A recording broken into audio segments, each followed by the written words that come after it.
Today, we're going to be giving you a closer look at this Vantrue dash cam. All right, this is probably one of the most more expensive and nicer ones that I've reviewed. It's really compact, small. You say it fits in the palm of my hand, easily transportable, and a pretty small screen. But I mean, you don't need to be watching the screen as you drive, so it's nice. The features that it has just on the front or on the face of it is it's got its front view camera, the speaker here. This is where you attach the dock to it. You got your screen in the back, a couple buttons here, and then a couple buttons down there. We'll go over what they do. And this has a rear-facing camera as well that you can swivel. So no matter where you put it on your windshield or whatever, you can swivel this to get to where you need it to video record. And then on the side, it's got the USB for charging, AV out, which is just a plug that goes into 3 AVs. This one doesn't come with one, but most people have them sitting around. SD card slot, you'll need that to store your videos, and then a micro HDMI to plug into a TV so that you can view the videos. And then it's got this little cover that goes over them like that. It's pretty nice. That side is nothing. It's just a swivel for the camera. So quick turn it on and I'll show you what we can do with it. So again, a feature that you want to know about this one is that the rear view camera is not like a backup camera. If you're thinking of the ones that get installed on your license plate at the back of your vehicle, that backup camera is here on the main unit, just facing the rear of your car. Yep. So it always shows both videos. It is like she said, this is not a backup camera. This is just a camera that shows pretty much the inside of the car and then the outside. So you can see what's going on the inside. So really quick, it's pretty easy. It's got these 4 buttons down at the bottom. And the M is for menu. There's the power button and then left and right. And then up here is your OK and then your parking. And I'll tell you what that does here in a sec. So if you hit the M button, that's the menu, goes into the recording setup. It's kind of weird because you have to hit the menu and then your OK button's up here. And then your moving buttons are down here. So once you hit OK up here, you're in the settings. You do recording mode, which is your dual camera, or you can just do front camera. So you can turn off the back camera if you would like to. Resolution, which you can do 720p or 1080p. Loop recording, which is 1, 3, 5, and 10 minutes, meaning your videos will be however long you choose. So if they're 5 minutes, then at 5 minutes, it will stop and start a new video. And then when space runs out, it's a little blurry there. Yeah, you can't really see the words from here with our lighting, but yeah, it's a little hard.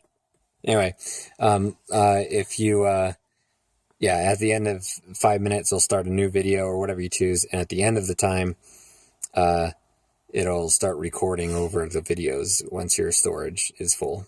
So you don't need to worry about that. Definitely a feature you want on a dash cam. Parking monitor, you can turn that on for time-lapse videos. This is when you're parking and it detects movement outside your vehicle. It will start recording. And that is, if you want to turn it on, motion detection, a time-lapse video for 1 second, 5 seconds, or whatever you want to do. Okay. The G sensor, which is if you get in an accident or stop really suddenly, it will automatically mark that video and not record over it, which is kind of nice. HDR, which makes your videos a little nicer. It will take a little bit more space. You can turn the mic on and off. It does have a mic. It's on the bottom right here. So if you sing in the car and you don't want that to be on there, then you can go ahead and turn that off.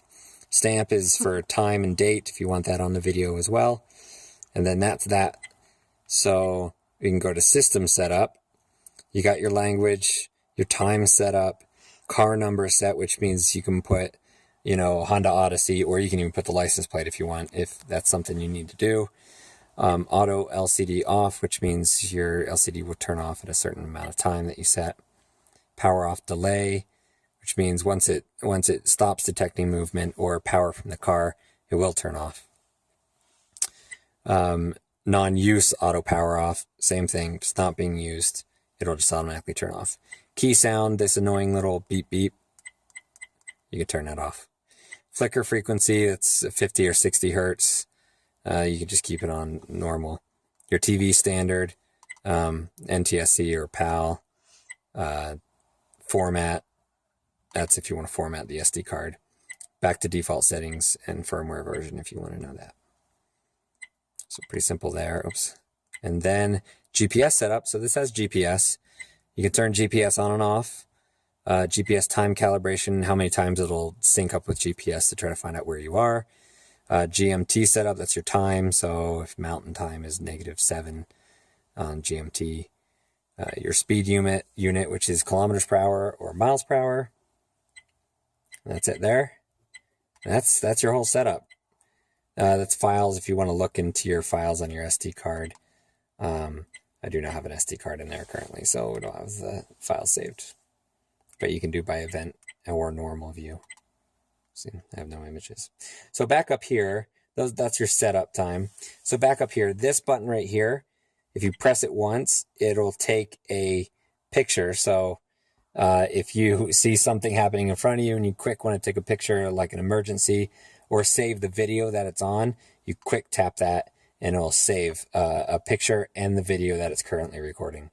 If you hold it in for a couple seconds, it will turn on the parking mode, which I don't have a SD card in there, so it won't show up, but it will turn on the parking mode on and off if you want to do that.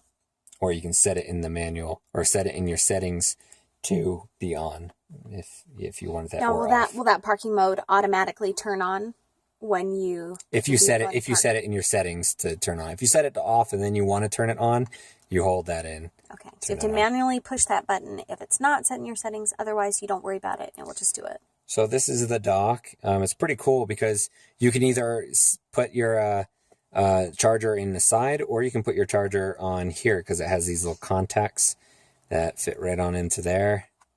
It snaps in, and it's got that little release button, so you push that in and you can take it off. But it snaps on in. Then you can swivel all around, and so you can put it wherever you want. Usually you want to put it up kind of high so it hides there. You swivel. Oh, that kind of made that hard.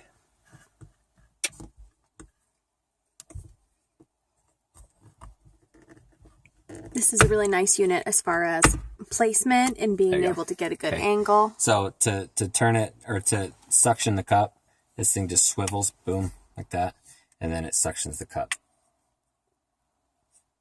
Nice. Like that. So you just put that, we'll put it right here so you can see.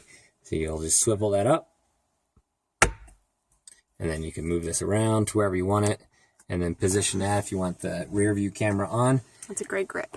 And then, oh yeah, it's not coming up. It's awesome. Yeah. So now you have the option to either plug into the side or plug in here. I wish you could swivel this so that you could either go that way or the other way with your cables. But it gives you a really long power cable so that you can take it up the windshield and around, down, and into your cigarette lighter if you really wanted to. But it does have an internal battery, obviously, as you can see, it's plugged in, but it's not a big battery, so it won't last very long. So you'll want to plug it in. But you got two options, either on the dash there, or on the mount, or on this. What's nice putting it on the mount is that then you could take it off and you don't have to unplug it. It'll always stay plugged in, and then right back on. Definitely click, convenient. And then you're done. So it's got a wide angle view on both the back and the front. So you get a little bit more than a regular camera. It's just kind of nice. And like I said, this is probably one of the better ones that we've reviewed. It's really nice. It's got a lot of features.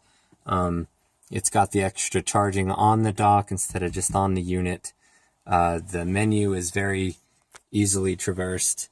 It's just an all around nice unit that's small, and you can hide up behind your rear view mirror and then swivel the camera if you need to, see somewhere else inside the car. So that's the Vantrue dash cam. It's pretty nice. It also comes with the accessories. It comes with is the charger, extra long charger, and then also a regular charger that you can plug into inside your house. You can plug into the wall or your computer or whatever to charge or transfer videos. And as you can see, the battery just died on that. So, and it wasn't fully charged. So, but those are the accessories it comes with. It does not come with an SD card, as most do. But this one did not come with an SD card, but they're super cheap and most people have them sitting around. So if you need one, just remember that. But that's the Vantrue dash cam. Okay, just to clarify one really quick, the GPS function on here, it is not to give you directions. It's just to clock your speed, and that will clock it in the video and show you how fast you're going at that time of the video being taken. And like I said, it's not an always on GPS function. You can set the time, but I think it's like every 5 or 10 seconds, it'll check in to see kind of how fast you're going with the GPS satellites. So it's not a turn-by-turn thing. It's just for speed, and it'll log that on your video. So this one has a lot of really great features as far as security for you. You know, a lot of them are just, well, if someone's going to break into your car, something's going on, that you've got a video going. Now, this one gives you just a lot of extra features, like Jeff said with the GPS, that should you be involved in some kind of car accident or something, that video will be flagged and saved, and your GPS, if you've got turned on, you can log your speed or something. So that's definitely helpful for you if you're in the accident, to prove that you're not at fault, how fast you were going during that, things like that. That would be useful for you to have to defend yourself with your insurance company and things like that. And also, I love that you can snap a picture here. So if you are the witness to a crime or an accident, that you can go ahead and push that button and be able to take a picture, and automatically saves that video so that you can be a helpful aid to somebody else if you happen to witness something. So these features are just really great for saving you in certain situations. You also have that microphone in there. So if anyone approaches you at your car and gets into an altercation, I mean, you can record in that instance. Jeff and I have been in that scenario actually, where I thought it was going to go south pretty quick. So some of the things that the person was saying that was coming up to us, I mean, we could have recorded all of that to defend ourselves had something gone bad. So some of those features are just really great. It's not your standard dash cam. You've got, you know, it's just an upgraded, nicer version that could really come in handy for you in a lot of different scenarios.